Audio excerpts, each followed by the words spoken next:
My name is Lloyd Hale. I am a certified peer support specialist. I am a advocate for people living with mental health disorders. I'm living in recovery myself. A father, husband. I am a brother. I'm so many different things on top of being diagnosed with a mental health disorder as well. So, but in a nutshell, that's who I am.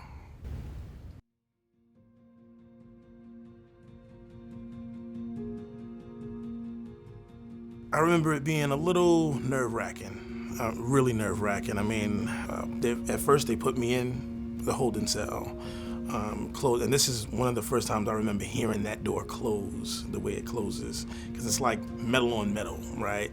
But like a hollow metal, boom, and then you hear the keys going to lock and locking it. And I'm in this holding cell for hours. You hear silence for long periods of time. And then you hear footsteps outside the door, keys opening doors slamming. Some scary stuff, I would say, because you're still, if you were arrested, you're still dealing with your stuff, whether that be symptoms, family stuff, still dealing with that. For myself, it was, still dealing with the voices in that moment, still dealing with the crisis that had me there.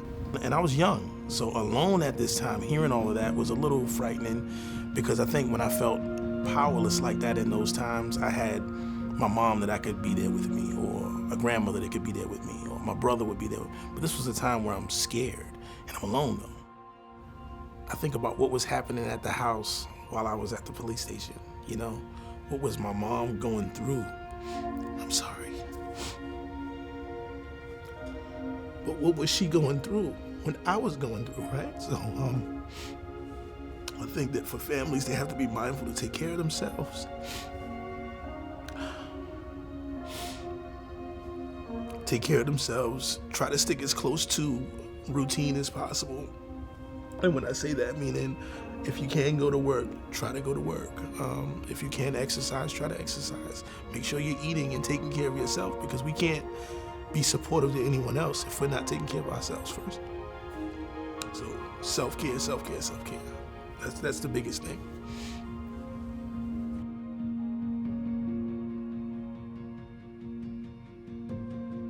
Initially, there was a lot of silence, right? No one was saying much. Everyone was afraid. Everyone was, in some ways afraid of Lloyd. Who is he now?